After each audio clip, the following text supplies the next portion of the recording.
Hello student, आप लोगों ने थ्योरी पढ़ी, न्यूमेरिकल पढ़े।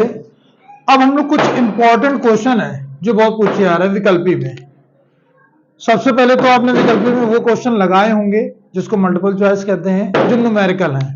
न्यूमेरिकल आपने लगाए होंगे, जो थ्योरेटिकल क्वेश्चन है वो लगाए होंगे। कुछ थ्योरी के एक दो क्वेश्चन अभी मैं रिलेट भी करूंगा जो न्यूमेरिकल टाइप के हैं, वो आपसे हो ही जा रहे होंगे अगर फार्मूला आपको लर्न है तो। हम लोग कुछ लॉजिकल क्वेश्चन पे आते हैं जो थोड़ा सा लॉजिक से रिलेट करता है। जैसे इस तरह क्वेश्चन पूछा जाता है, सर्वाधिक पराशर दाब किसका होगा, कम पराशर दाब किसका होगा। तो इस बात पर हम लोग आते हैं, ये जो दिया हुआ है इससे कोई मतलब नहीं है, इनको देखना है कि आयन में टूट सकते हैं या नहीं। तो हम लोग शुरुआत करते हैं पहले वाले से। NaCl है, NaCl को जब जल में डाला गया होगा तो ये टूट गया होगा, Na अलग हो गया, Na पर प्लस होता है, Cl पर माइनस। जब BaCl2 की मैंने बात की तो BaCl2 को जब जल में डाला गया होगा तो ये भी आयनों में टूट गया होगा, Ba पर 2 प्लस होता है और Cl पर माइनस। रिएक्शन वो बैलेंस करने के लिए यहाँ 2 कर लेंगे। जब इसको ब्रेक करने की बात आई, NH4 का होल थ्राइज PO4, तो NH4 अलग हो गया और ये 3 इसके ऊपर आ गया। आपको पता होगा फॉस्फेट पर 3 चार्ज होता है, NH4 पर 1। बैलेंसिंग के लिए यहाँ 3 करना पड़ेगा क्योंकि अमोनियम 3 है। जब हमने बात की Na2SO4 की, आयन के बारे में आपको एक वीडियो बनाया जा चुका है, उसमें अगर कोई कंफ्यूजन हो आपको तो एक बार उस वीडियो को देख लेंगे आप। फिर भी कोई डाउट हो तो आप कमेंट सेक्शन में मुझे बता देंगे, मैं उसको दूर कर दूंगा आपकी प्रॉब्लम को। जो कंपाउंड दिए गए हैं यौगिक, वो आयनों में हमने ब्रेक करके लिख लिए। अब अगर ऑर्गेनिक कंपाउंड होता तो आयन में टूटते ही नहीं। अभी नेक्स्ट क्वेश्चन हम उसका भी दिए, इस पर आते हैं। अभी जब आयनों में टूट गए, बैलेंस रिएक्शन फॉर्म में लिख लिया हमने, तो हम देखेंगे आयन किसके पास जाना है। तो जब आप इसको देख रहे हैं तो इसमें 2 आयन दिख रहे हैं, इसमें आपको 1 और 2 टोटल 3 दिख रहे हैं, इसमें 3 and 1 4 दिख रहे हैं और इसमें आपको 3 दिख रहे हैं। तो इसका मतलब सबसे ज्यादा आयन किसमें हो गए, 4 वाले। और जितने ज्यादा आयन होंगे अट्रैक्शन उतना ज्यादा होगा, अट्रैक्शन जितना ज्यादा होगा उसका ऑस्मोटिक प्रेशर अर्थात पराशर दाब भी उतना ही क्या होगा, ज्यादा। अगर पूछा जाए इन सब में सबसे ज्यादा ऑस्मोटिक प्रेशर पराशर दाब किसका होगा, तो आप किसका बताएंगे, सी ऑप्शन करेक्ट होगा। मेरी बात आप समझ गए होंगे। अगर सबसे कम पूछा जाएगा NaCl वाला एग्जांपल करेक्ट होगा, मतलब पराशर दाब किसका सबसे ज्यादा होगा, जिसमें आयन ज्यादा होंगे। बिल्कुल सीधी सी बात। इस क्वेश्चन पे आते हैं, ये कार्बनिक यौगिक है, ये आयनों में टूटेगा नहीं, ये कार्बनिक यौगिक है, ये आयनों में टूटेगा नहीं, बचा कौन, NaCl, और वो आयनों में टूट जाएगा, वहां 2 आयन होंगे, तो इसका पराशर दाब क्या होगा, सबसे अधिक होगा। तो शायद दोनों क्वेश्चन आप समझ गए होंगे पराशर दाब वाले से रिलेटेड। अब इसी तरह के कुछ क्वेश्चन और हैं, हम लोग उसको आगे कंटिन्यू करते हैं। ठीक, देखिए सेम वैसे ही क्वेश्चन जैसा अभी हम लोगों ने पढ़ा, लेकिन अब क्या है, समान ताप पर किन विलयनों के युग्म समपरासारी हैं। तो आपको यहां दोनों तरह के यौगिक दिख रहे हैं, कार्बनिक और आयनिक, मतलब ऑर्गेनिक और आयनिक। तो ये आयनों में टूट जाएगा। आपने देखा NaCl जब टूटेगा तो Na पर प्लस और Cl पर माइनस, मतलब 2 आयन देगा। Na2SO4 जब टूटेगा तो आपने पढ़ा Na पर प्लस होता है और सल्फेट SO4 पर 2 माइनस, बैलेंसिंग के लिए 2 किया, तो टोटल 3 आयन दिख रहे हैं, 2 और 1 सल्फेट का। इसमें यूरिया ब्रेक होगा, NaCl, सॉरी यूरिया ब्रेक नहीं होगा, NaCl, तो अलग अलग हो जाएंगे, दिख ही रहा है आपको। इसमें यूरिया ब्रेक नहीं होगा, MgCl2 ब्रेक होगा, अलग अलग दिख ही रहा है। इसमें दोनों आयन के इसको ब्रेक करते हैं, तो जब CaNO3 का होल ट्वाइस टूटेगा आयंस में, तो कैल्शियम पर 2 प्लस चार्ज आया, NO3 पर माइनस, ब्रेक होने के बाद। बैलेंसिंग के लिए मैंने 2 कर दिया। जब Na2SO4 को ब्रेक किया, ऊपर दिख ही रहा है आपको, सेम मैं फिर से लिख दे रहा हूं, जैसे ही ब्रेक हुआ तो Na पर प्लस SO4 पर माइनस, बैलेंस फॉर्म में मैंने लिख दिया 2Na करके। अब इसमें भी टोटल आयन आपको 3 दिख रहे होंगे, इसमें भी टोटल आयन आपको 3 दिख रहे होंगे। क्वेश्चन क्या है कि किनका युग्म समपरासारी, मतलब ये जो दो की पेयर दिए गए हैं समपरासारी, और समपरासारी किसे कहते हैं, अर्थात आइसोटोनिक किसे कहते हैं, जिनका पराशर दाब समान होता है। तो जिनकी पराशर दाब ऑस्मोटिक प्रेशर सेम है उसी कहते हैं आइसोटोनिक समपरासारी। अब इसमें आयन अलग अलग दिख रहे हैं, तो ये वाला ऑप्शन खत्म। ये आयन अलग अलग, क्योंकि ये टूटेगा नहीं, ये टूट जाएगा, ये टूटेगा नहीं, टूट जाएगा, बचा ये। तो जाहिर सी बात है 4 में।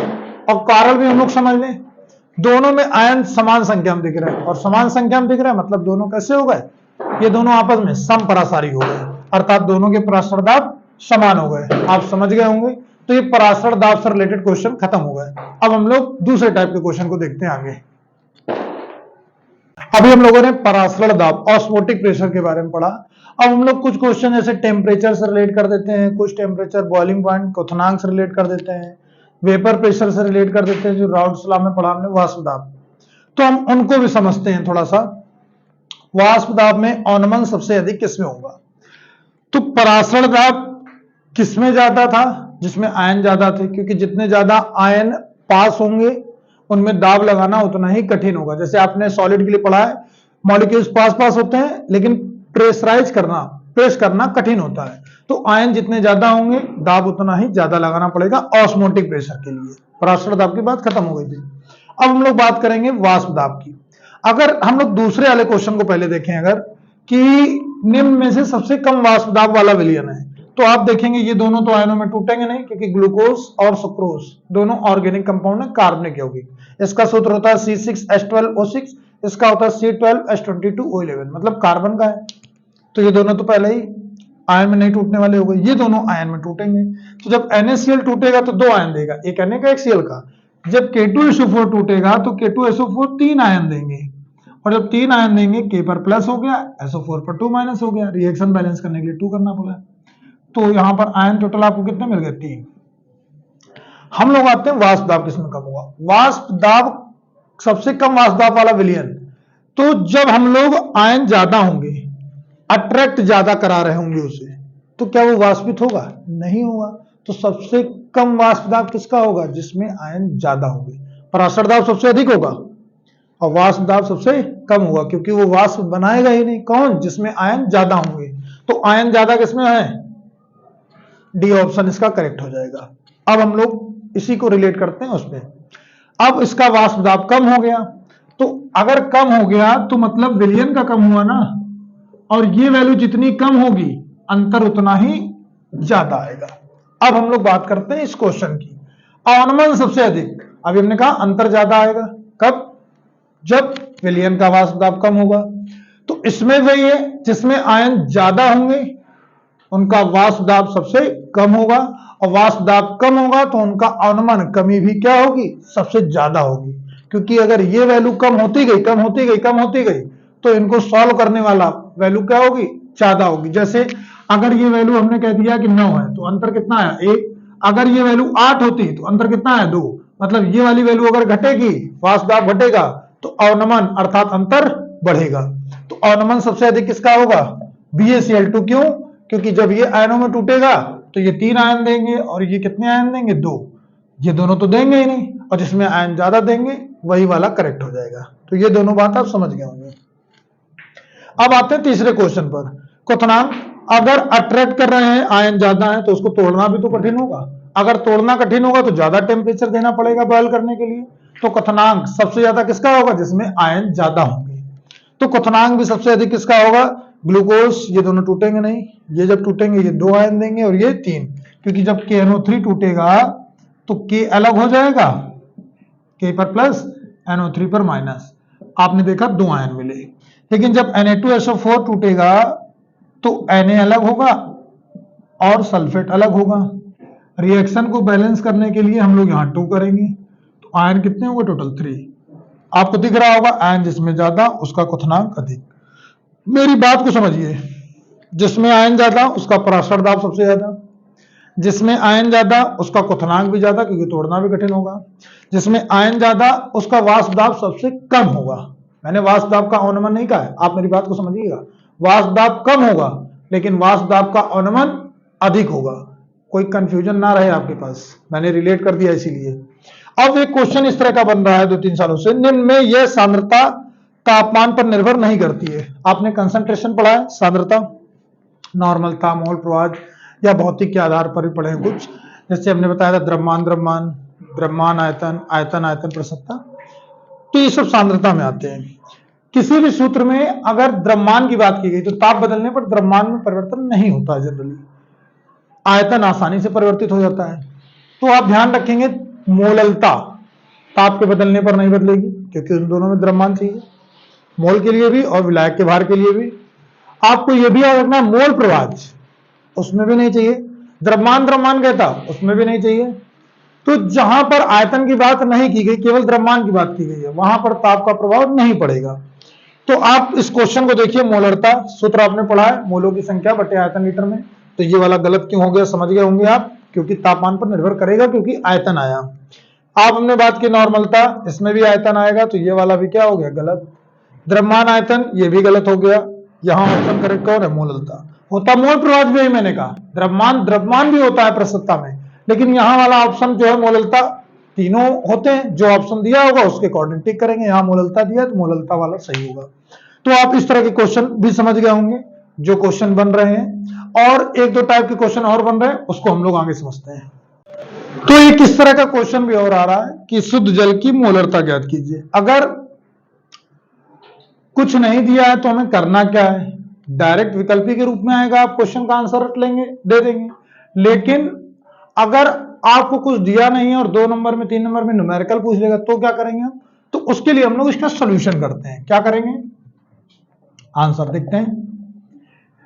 मोलरता का सूत्र होता है मोलों की संख्या अपॉन विलियन का आयतन लीटर में। तो परिभाषा आपने पढ़ी प्रति लीटर विलियन में उपस्थित, तो हम लोगों ने उसी परिभाषा के आधार पर मान लिया कि विलियन का जो आयतन है वो कितना होगा 1 लीटर। 1 लीटर का मतलब हो गया 1000 ml। अब यही बात अगर हमने कह दी कि शुद्ध जल के लिए या शुद्ध विलायक के लिए, जैसा कि यहां जल की बात की है तो जल की बात कर दे रहे हैं, हमने कह दिया जल में कुछ मिला ही नहीं था, जो विलियन जिसे हम कह रहे हैं उसमें कोई विलेय पदार्थ है ही नहीं, तो जिसको हमने विलियन कहा वही क्या हो गया विलायक। तो जब शुद्ध जल के लिए बात की तो जो विलियन का आयतन का काम कर रहा था वही किसके आयतन का काम करेगा, विलायक। विलायक जो कि क्या है जल, जल का आयतन भी हो गया आपका कितना 1000 ml। हमें पता है कि जो विलायक है, विलायक अर्थात जल, जल का घनत्व कितना होता है 1 ग्राम पर ml, ये आप याद रखेंगे 1 ग्राम प्रति ml। अब अगर आपको विलायक का द्रव्यमान निकालना है तो घनत्व पता है, आयतन पता है, और द्रव्यमान बराबर एक सूत्र होता है मास बराबर आयतन गुणे घनत्व, वॉल्यूम इनटू डेंसिटी। तो द्रव्यमान हमने निकाल लिया विलायक का, किस आधार पर, आयतन और घनत्व का गुणा कर दिया, ml से ml कट जाएगा 1000 ग्राम आ गया। इससे आपने क्या पता कर लिया, अगर आपने जल के मोल निकालने हैं, जल इसको H2O का के मोल,